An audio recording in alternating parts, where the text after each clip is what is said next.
ఈరోజు తెలియజేయబెట్టదలుచుకుంది దేవుడు తన ఇష్టము, తన కోరిక, తన వాంఛ ఏంటి మీ పట్ల. ఏ ఒక్కరూ నశించకూడదు. మీ పక్కన ఉన్న వాళ్ళని చూసి మీరు ఏ మాత్రం నశించడం దేవునికి ఇష్టం లేదు అని చెప్పండి. పేతురు రాసిన మొదటి పత్రిక 1:5 చదువుదామా. కడవరి కాలమందు బయలుపరచబడుటకు సిద్ధముగానున్న రక్షణ మీకు కలుగునట్లు విశ్వాసం ద్వారా దేవుని శక్తి చేత కాపాడబడు మీ కొరకు ఆ స్వాస్థ్యము పరలోకమందు భద్రపరచబడి ఉన్నది. అంతే, విశ్వాసం కావాలి. ఏంటి మీరు విశ్వసించేది? రక్షించబడిన వారు రక్షించబడినట్లుగా జీవిస్తున్నామా? రక్షించబడిన వారు మీ ఇంకా అపరాధ భావంతో జీవిస్తున్నామా? రక్షించబడిన వారు మీ దేవుని బిడ్డలుగా జీవిస్తూ దేవుని గణపరిచి పరమ తండ్రితో సహవాసం కలిగిన వారు ఉన్నామా? యేసుతో సహవాసం కలిగిన వారు ఉన్నామా? పరిశుద్ధాత్మ సహవాసంతో జీవించే వారు ఉన్నామా? లేకపోతే ఇంకా అపరాధ భావము, ఇంకా దోషపు భావము, ఇంకా ఏదో పాత కార్యాలు, గతంలో చేసిన కార్యాలు. ఈరోజు ఎంతో మంది రక్షించబడిన తర్వాత కూడా గత జీవితము, ఒప్పుకున్న పాపములు కూడా మరలా వాటిని జ్ఞాపకం చేసుకుంటూ అపరాధ భావంతో బ్రతికేవారు ఉన్నారండి. ఈరోజు అటువంటి వారు ఉంటే దేవుడు తెలియజేస్తున్నాడు, ఆయన ఒక్కసారి క్షమిస్తే ఇంకెన్నడూ జ్ఞాపకం చేసుకోడంట.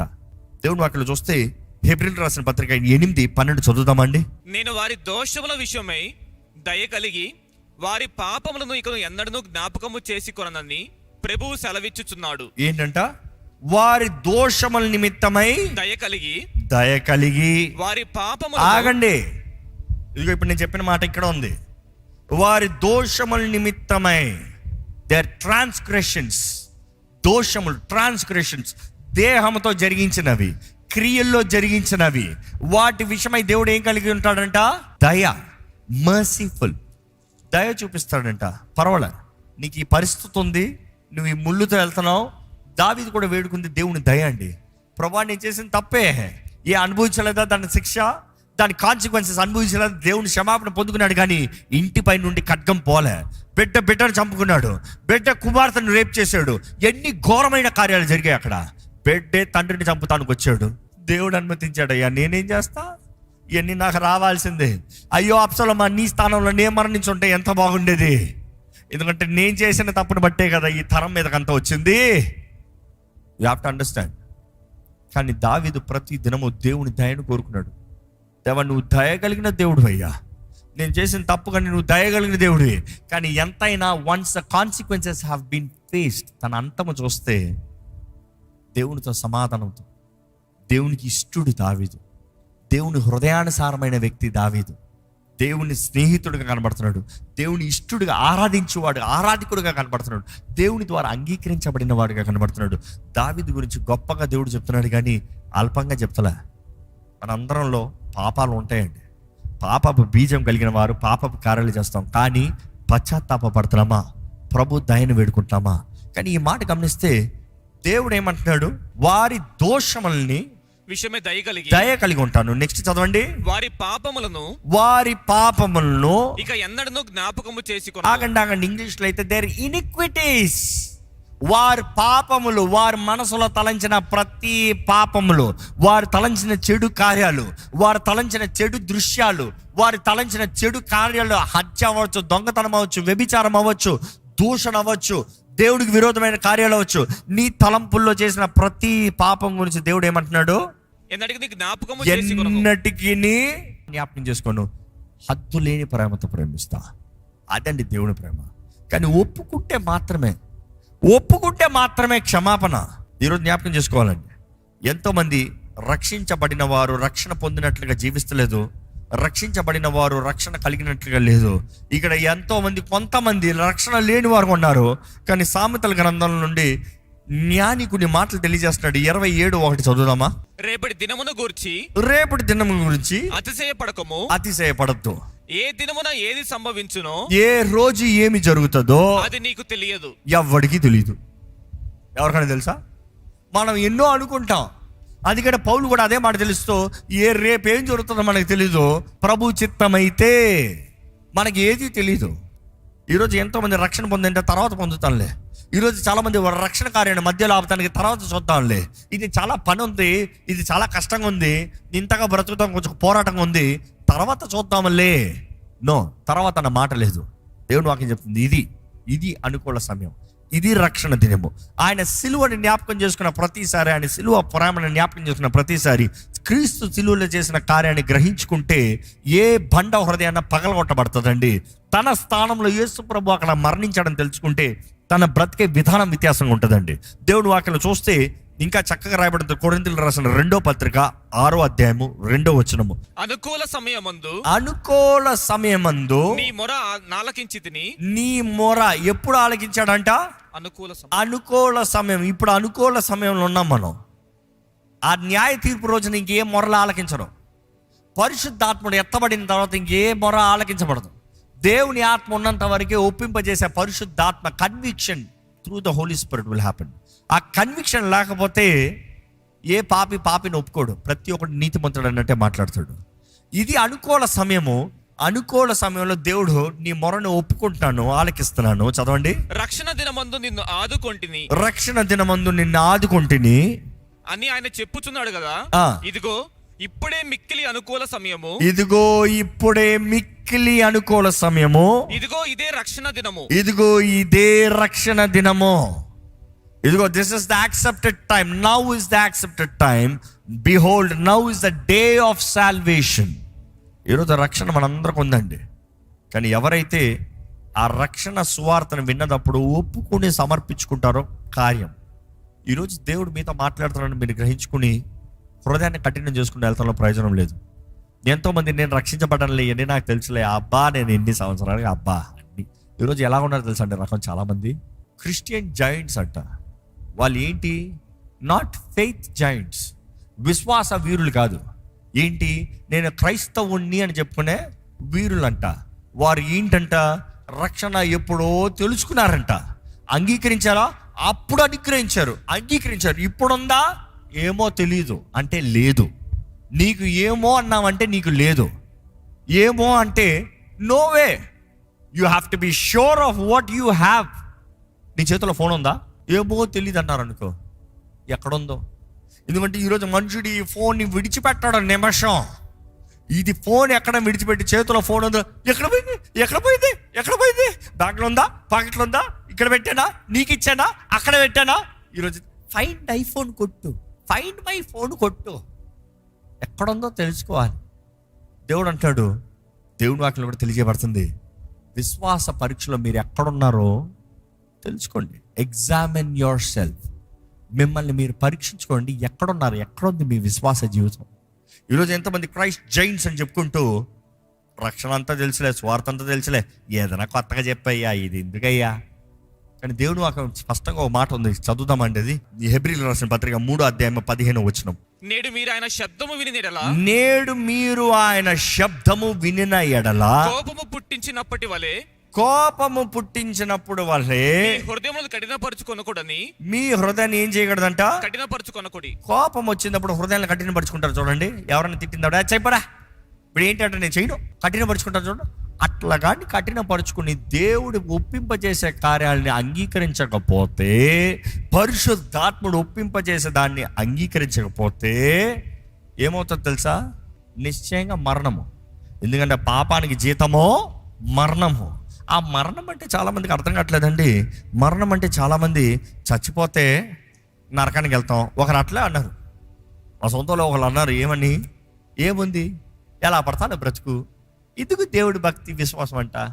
బ్రతికేదేదో బ్రతికి, ఎంజాయ్ చేసి తాగేది తాగి అన్నీ అయిపోయినాయి. చచ్చిన తర్వాత ఏముంది? ఆ తీర్పు ఉంటుంది కదా, ఆ తీర్పు దగ్గరికి వెళ్తాం. తీర్పు దగ్గరికి వెళ్తే ఏముంటుంది? చావరా అంటాడు, పోయి చేస్తాము, అయిపోయింది కదా. అయ్యో ఎవరు చెప్పింది అయిపోయిందని? అప్పుడే ఫ్రెష్ స్టార్ట్. ఎందుకంటే చాలామందికి మరణం అంటాం, ఈ భూమి పైన చూసాం మరణం అనుకుంటున్నాం. చాలామంది మరణం అనుకుంటాం, ఇక్కడ పోతే సమాధి చేయబడుతున్నాం, ఆడి పని అయిపోయింది, ఆ మనిషి పని అయిపోయింది, ఇంకా ఆ మనిషి జ్ఞాపకాల్లో పోయారో మనిషిని మర్చిపోయాం అనుకుంటున్నాం. రాంగ్. ఫస్ట్ ఇక్కడ మరణం జ్ఞాపకం చేసుకో. ఇక్కడ మరణం అంటే ఆత్మ శరీరము సపరేట్ చేయబడతాం. ఆత్మ చావదు. ఆత్మ అనుగ్రహించిన దేవుని దగ్గరికి వెళ్ళాలి, లేకపోతే నియమించబడిన స్థలానికి వెళ్ళాలి.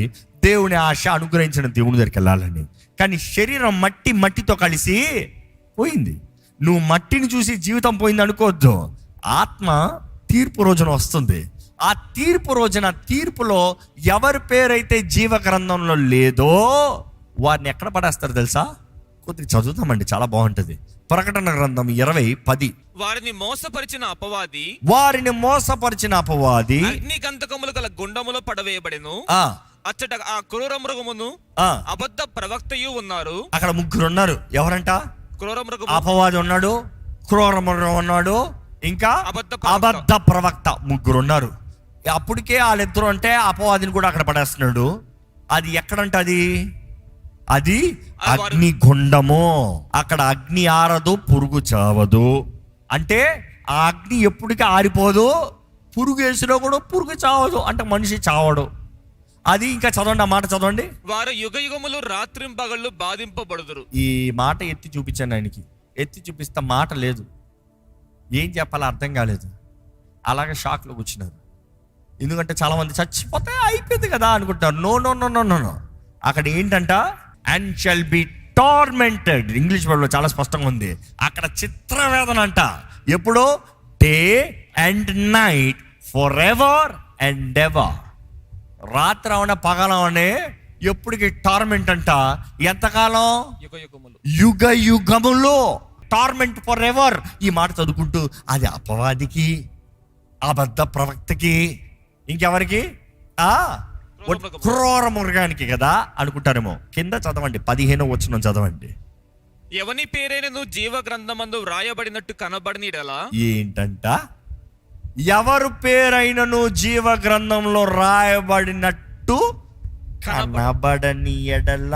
చాలా మంది అడుగుతారంట ఆ రోజు, అయ్యో నా పేరు షోర్ కొట్టదే, అయ్యో నేను 30 సంవత్సరాల క్రైస్తవుని, అయ్యో నేను ఎంత గొప్ప ప్రార్థన పుర్రాల్ని, అబ్బా ఎంత పెద్ద ఆరాధికుణ్ణి, చూడు చూడు చూడు సరిగ్గా చూడు, కనబడతలేదే. కనబడని ఎడల వాడు అగ్నిగుండములో పడవేయబడెను. వాడు అగ్నిగుండములో పడవేయబడును. ఎక్కడైతే ఈ ముగ్గురు ఆల్రెడీ ఉన్నారో అక్కడే పడేస్తారంట. అక్కడ ఉంటే అక్కడ అగ్ని ఆరద, పురుగు చావదు. 21:8 చదువుదామండి. అలాంటి వారు జీవ గ్రంథంలో పేరు లేని వారు అక్కడ ఉంటారు. అదే సమయంలో ఈ కేటగిరీ చూడండి, ఇందులో మీరు ఎవరైనా ఉన్నారా? ఎవరంట? మొదటి రకం పిరికివారును, పిరికోళ్ళు, అవిశ్వాసులు, అసహ్యులు, నరహంతకులు, వ్యభిచారులు, మాంత్రికులు, విగ్రహారాధికులు, అబద్ధికులందరూ అగ్ని గంధకములతో మండు. ఎక్కడుంటారంట? మీరందరూ చెప్పండి, ఎక్కడుంటారంట? అగ్ని గంధకములతో మండు గుండములో పాలు అదే స్థలంలో ఉంటారంట. అది రెండవ మరణం. నరకం ఎలాగుంటుంది అనుకుంటున్నారు? ఆ మాట తెలియజేయబడుతుంది. యుగ యుగాలు, తరతరాలు. ఇంకో మాటలు ఎన్నటికి, ఎప్పుడుకి, ఫర్ ఎవర్ కాదు. ఎవరైనా సరే దేవుడి ప్రేమని తునీకరించి, ఆయన అనుగ్రహించిన రక్షణ తునీకరించి, ఆయన అనుగ్రహించిన రక్షణ ఈరోజు చాలా మంది చేసేది. హెబ్రీయులకు రాసిన పత్రిక 10 ఇంటికి వెళ్ళిన తర్వాత శుభ్రంగా కూర్చొని చదవండి జాగ్రత్తగా. ఎందుకో అందులో ఉంటుంది, ఒక్కసారి ఆయన ప్రేమని అంగీకరించి ఆయన రక్షణ పొందుకుని తెలిసి తెలిసి తెలిసి తెలిసి పాపము చేసేవాడు ఎలాంటి వాడంట? క్రీస్తుని మరలా బహిరంగంగా సిలువ వేసేవాడంట. ఆయన ఎప్పుడో 2000 సంవత్సరాల ముందు మరణించాడని చెప్తాం కాదు, ఈ రోజు కూడా యేసు ప్రభువుని బహిరంగంగా సిలువ వేసేవారంట. అటువంటి వారికి ఇంకా క్షమాపణ ఉండదని దేవుని వాక్యం చెప్తుంది. అటువంటి వారి అంతం ఎలా ఉంటుందో దేవుని వాక్యం స్పష్టంగా తెలుసు. అటువంటి వారు ఎలాంటి వారు అంట? నిబంధన రక్తాన్ని కాలి కిందకేసి తొక్కేవారంట. దేవుని నిబంధన రక్తాన్ని కాలి కిందకేసి తొక్కుతా ఉంటే, ఆయన ప్రియకుమారుడు రక్తము మన కొరకు కార్చిన తర్వాత, యేసు మీ కొరకు ఆయనలో ఉన్న దేహంలో ప్రతి రక్తపు బొట్టు కార్చిన తర్వాత, మన నిమిత్తమే నలగొట్టబడి, విర్రగొట్టబడి, స్వరూపమైన సొగసైన లేని వానిగా నగ్నంగా శిలువ మీద వేలాడిన తర్వాత, నీవు ఆయన అవమానపరుస్తూ ఉంటే తండ్రి ఊరుకుంటాడంటున్నావా? అస్సలు ఏమాత్రం ఊరుకోడంట. ఏమాత్రం దయ ఉండదంట. నా కుమారుడిని నువ్వు అవమానపరుస్తావా? నీవు నరకానికి పోవాల్సిన నిన్నుని రక్షిస్తానికి నీ స్థానంలో నా కుమారుడు మరణిస్తే, ఆయన శిలువలో ఆ వేదన, ఆ భారము, లోక పాప భారమంతా ఆయన మీద మోపబడి, ఆ శ్రమను ఆయన అనుభవించి, ఆ ప్రయాసను ఆయన అనుభవించి, ఆయన అంతా చేస్తే ఎవడి కొరకు అంటావా? దేవుడు అంటాడండి, ఆ రోజు ఉంటుంది చూడండి కఠినమైన శిక్ష. ఇంకా అక్కడ కృప లేదు. ఈ రోజైతే ఇంకా కృపాకాలంలో ఉన్న అవకాశం ఉంది. నువ్వు ఇంకా పాపిగా ఉన్నదప్పుడే క్రీస్తు మన కొరకు మరణించాడంటో దేవుడు నిన్ను ముందుగానే ప్రేమిస్తున్నాడు. కానీ ఆ ప్రేమనంత అవమానపరిచి ఆ నిబంధన రక్తాన్ని కాలి కిందకి వేసి తొక్కుతా మాత్రం ఇంక ఉంటుంది చూడండి శిక్ష. క్రీస్తు విరోధులు ఎవరు? క్రీస్తు విరోధులు క్రీస్తుని ఎరగని వారు కాదు. క్రీస్తుని ఎరగని వారిని దేవుడు ప్రేమిస్తున్నాడు. వారికి ఆయన కనబరుచుకుంటూ వారు రక్షించబడాలని ఆశపడుతున్నాడు. క్రీస్తు విరోధులు ఎవరంటే, నేను దేవుని బిడ్డని, నేను క్రైస్తవుని, నేను నిబంధనలో కొన్నానని చెప్తూ వారి కడిపే వారి దేవుడు ఉంటుంది బైబిల్లో స్పష్టంగా. వారి స్వార్థము కొరకు బ్రతుకుతూ దేవుని వాక్యానికి విరోధంగా జీవించేవారు, దేవుణ్ణి అవమానపరిచేవారు, వారే క్రీస్తు విరోధులంట. ఈరోజు are you an enemy of Christ? మీరు క్రీస్తు విరోధులా, లేకపోతే క్రీస్తు బిడ్డలా, క్రీస్తు అనుచరులా? I you are follower of Christ. క్రీస్తు అనుచరులు అయితే మన దేవుని తండ్రి, పరలోక తండ్రి బిడ్డలుగా పిలవబడుతున్నాం. ఆయన ఆత్మ ద్వారా నడిపించబడేవారిగా ఉంటాం. ఈరోజు మన జీవితం ఎలా ఉందో చూడాలండి. ప్రేమతో దేవుడు ఆయన చేయవలసిందంతా చేసి ముగించాడు. ఈరోజు మనం చేయవలసిందంట, ఆయన మన కొరకు చేసిన కార్యాన్ని జ్ఞాపకం చేసుకోవాలి. మన జీవితాన్ని ఆయన చేతులకు అప్పచెప్పుకోవాలి. ఈరోజు దేవుని ఆశ ఏంటి తెలుసా? నీవు దేవునితో ఉండాలని. ఈరోజు దేవుని ఆశ అంతా ఒకటే, నీవు ఆయనతో ఉండాలి. ఈరోజు మీ ఆశ ఏంటి? దేవా నాకు ఇల్లువే, ఒక ఉద్యోగమే, ఒక పెళ్లి చేయి, ఒక అప్పు తీర్చు, ఇదేనా? దేవా నేను నీతో ఉండాలయ్యా. ఆ రాజ్యంలో నిరంతరం యుగాలు తరతరాలు ఇంక ఏడుపు లేదు, దిక్కు లేదు, బాధ లేదు, వేదన లేదు, కరువు లేదు, కష్టం లేదు, ఖడ్గము లేదు, మరణం లేదు, ఆకలి దప్పుకలు లేనే లేవు. ఆ రాజ్యంలో నిత్యత్వంతో దేవునితో ఉండాలని ఆశ. నిజంగా మీ ఆశ అదే అయితే, ఆయన ఎంత ప్రేమతో ఆశపడుతున్నాడో మీరు అంత ప్రేమతో, ప్రభు నేను నీ కొరకు జీవిస్తానయ్యా. ఈరోజు ఎంతమంది ప్రభు నీ కొరకు జీవిస్తానన్న మాట అంటాం, కానీ బయటికి వెళ్ళి మళ్ళీ పాత జీవితాల్ని, ఆయన గాయాల్ని మరలా రేపు వరకు ఉండొద్దండి. ఈరోజు కృప కనికరం కలిగిన దేవుడు మనల్ని కోరుకుంటున్నాడు. God is still saying, I love you, I need you, I love you, I need you, you are mine. నీవు నా సొత్తువి. ఈరోజు దేవుడు చెప్తున్నాడు, నిన్ను వెలపెట్టి కొన్నాను. వెండి బంగారంతో కలిసి దేవుడు మనల్ని కొన్నది అమూల్యమైన రక్తము, ప్రెషియస్ బ్లడ్. యేసు ప్రభు విలువైన రక్తముతో మనల్ని కొన్నాడండి. తండ్రి తన కుమారుని చంపి ఆ రక్తాన్ని తీసి వెల చెల్లించి, ఇదిగో సాతానా, నా బిడ్డలు నా సొత్తు, నువ్వు దాసులుగా పెట్టుకున్నావు, కానీ ఆ దాసులు నా బిడ్డలు, వారు స్వతంత్రులుగా మారాలి, నిత్య జీవ వారసులుగా మారాలి, మరలా నా రాజ్యంలో రావాలి. నేను చేసిన ఈ భూమిని నువ్వు పాడు చేసావు, మరలా నా బిడ్డలతో నేను బ్రతుకుతాను, నేను వారి దేవుణ్ణి ఉంటాను, వారు నా ప్రజలై ఉంటారు. అది దేవుని ఆశ. ఈరోజు ఈ వాక్యం వింటున్న మీరు, దేవునితో మీ హృదయం ఎలాగుంది? రక్షించబడిన వారు రక్షించబడినట్లుగా ఉన్నారా? రక్షణ అనుగ్రహించిన దేవునికి వందనాలు చెప్తూ సేవిస్తూ బ్రతుకుతున్నారా? ఆయన నీతి, ఆయన రాజ్యం వెతుకుతే సమస్తం అనుగ్రహించబడుతుంది. యోహాను రాస్తాడు కదా పత్రికలో, ప్రియమైన వాడా, నీ ఆత్మ వర్ధిల్తున్న రీతిగా నీవు అన్ని విషయంలో వర్ధిల్లి సుఖముగా ఉండాలి. నేను అన్నింటిలోనే అధికంగా కోరేది, ప్రియమైన వాడా, నీ ఆత్మ వర్ధిల్లాలి. మొదటగా నీ ఆత్మ వర్ధిల్తికి నువ్వు అన్ని విషయంలో వర్ధిల్లి సుఖంగా ఉండాలి. ఈరోజు ఈ లోకంలో ఉన్నంత వరకు దేవుడు మనల్ని అన్ని చూసుకునే దేవుడు అండి. ఎందుకంటే ఆయన అంటాడు, నేను నీ తోడు ఉంటాను, నేను నీ దేవుడిని ఉంటా. ఆయన మన దేవుడు అయి ఉన్న తర్వాత మనకు లోటు అనేది ఉండదు. కానీ మనం ఆయన ప్రజలుగా జీవిస్తున్నామా? దయచేసి తలలోంచి ఒక చిన్న ప్రార్థన చేద్దామా? తలలోంచి తగ్గింపుతో, ప్రభువా వందనాలయ్యా, నీవు నా దేవుడివి, నేను అంగీకరిస్తున్నానయ్యా. నీవు నా రాజువు, నేను అంగీకరిస్తున్నానయ్యా. అవునండి, యేసు ప్రభు మన రాజు, యేసు ప్రభు మన రాజు, యేసు ప్రభు మన ప్రభువు. ఆయన రాజులకు రాజు, ప్రభుల ప్రభు. ఈరోజు ఆ దేవుడు మన జీవితంలో కలిగి ఉంటాం. మనకి ఎంతో గొప్ప భాగ్యం, ఎంత గొప్ప భాగ్యం. ఏముంది మనలో? we have all fallen short of the glory of God. అందరు పడిన వారమే, అందరం తక్కువైన వారమే. మనలో ఏ ఘనత లేదు, మనలో ఏ మహిమ లేదు.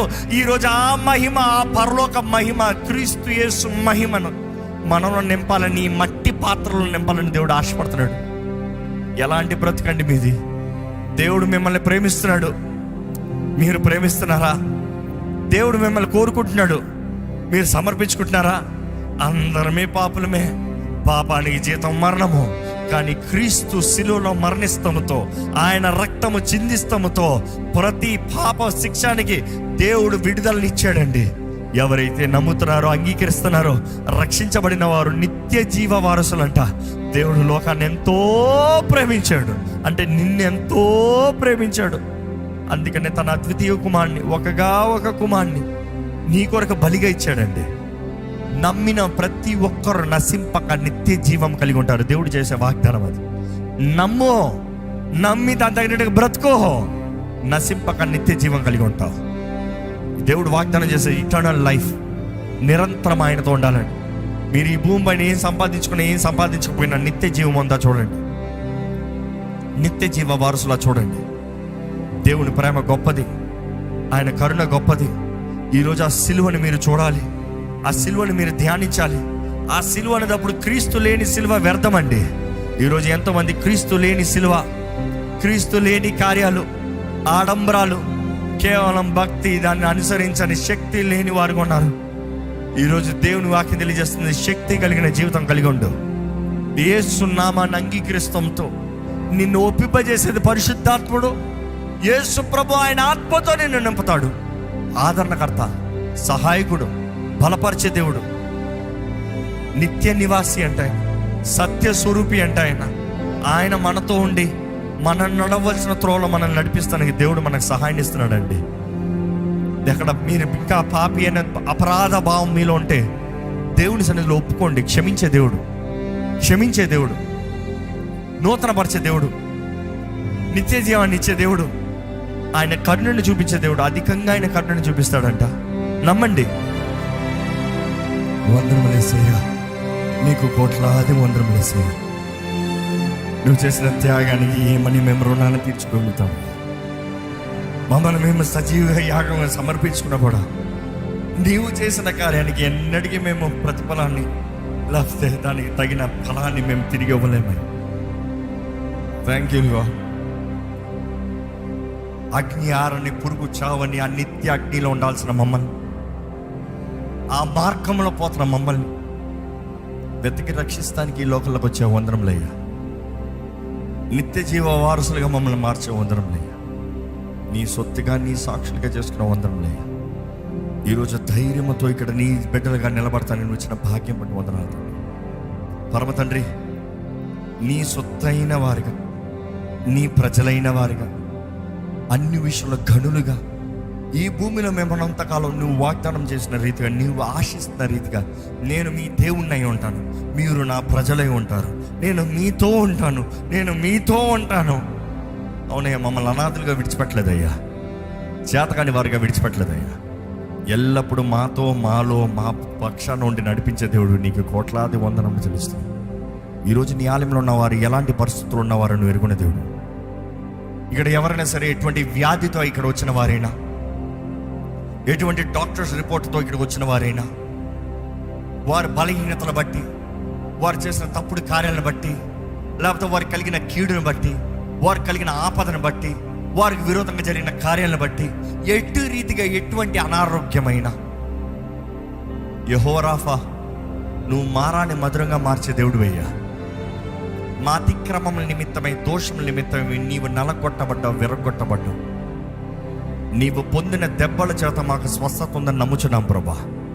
ఎటువంటి అనారోగ్యస్తులు ఇక్కడ ఉన్నా, ఎటువంటి దేహంలో ఎటువంటి కెమికల్ రియాక్షన్స్ అవనే, గర్భఫలం కలగని పరిస్థితులు అవనే, ఎటువంటి కార్యములు ఇక్కడ ఉన్నా కూడా విశ్వాసంతో సంఘంగా మేము ప్రకటిస్తున్నాము. నజరేయుడైన యేసు నామములో, యేసు పొందిన గాయాల చేత స్వస్థత కలుగునుగాక. మేము నమ్ముచున్నాము ప్రభా. నీవు పొందిన గాయాల ద్వారా మాకు స్వస్థత ఉంది, మేము నమ్ముచున్నాము. నీ రక్తములో మాకు జయం ఉంది. నీ రక్తములో మాకు స్వస్థత, మానసిక స్వస్థత, శారీరక స్వస్థత, ఆధ్యాత్మిక స్వస్థత. నీ సమాధానాన్ని వేడుకుంటాను ప్రభా. ప్రతి కుటుంబంలో సమాధానం, ప్రతి భార్య భర్తల మధ్య సమాధానం, ఏక మనసు, ఏక ఆత్మ, నీ ఆత్మ ద్వారా నడిపించబడాలి. పరిశుద్ధాత్ముడు నడిపించాలి. ఎవరందరూ నీ బిడ్డలో అయ్యా, దానికి సాదృశ్యం నీ ఆత్మ ద్వారా నడిపించబడతామయ్యా. ఆత్మ ఫలము ఫలించేవారుగా, ఆత్మానుసారంగా బ్రతికేవారుగా, ఆత్మ వరములతో నింపబడిన వారుగా నీ బిడ్డలు చేయమని వేడుకుంటానయ్యా. కష్టపడుతున్న ప్రతి కష్టాజితానికి ప్రతిఫలాన్ని దయచేయి. పోరాడుతున్న ప్రతి ఒక్కరు పోరాటంలో జయము ప్రకటిస్తున్నామయ్యా. నిశ్చయంగా నిన్ను కలిగిన మాకు నిశ్చయంగా యేసు నామములో జయము కలుగునుగాక. ఏ విషయంలో ఎవరు పోరాడుతున్న వారైనా, ఏ స్థితిగతుల్లో ఎలాంటి పోరాటాలు ఉన్నవారైనా నీ జయంతో నడిపించమని అడుగుతాం. ప్రభువా, నీకు అసాధ్యమైంది ఏదీ లేదు. నీకు సమస్తము సాధ్యము. నమ్ముచున్నాము, నీకు సమస్తము సాధ్యం. ఈరోజు నీ ఆలయంలో ఉన్న ప్రతి ఒక్కరు మొదటగా నీ బిడ్డలుగా, నీ సొత్తుగా, నీ ప్రజలుగా జీవించే భాగ్యము మాకు అనుగ్రహించమని అడుగుతాం. విత్తన వాక్యాన్ని ముద్రించి ఫలింపజేయమని అడుగుతున్నా. సరైన యేసు నామములో అడిగి విడుచున్నాం తండ్రి, ఆమేన్.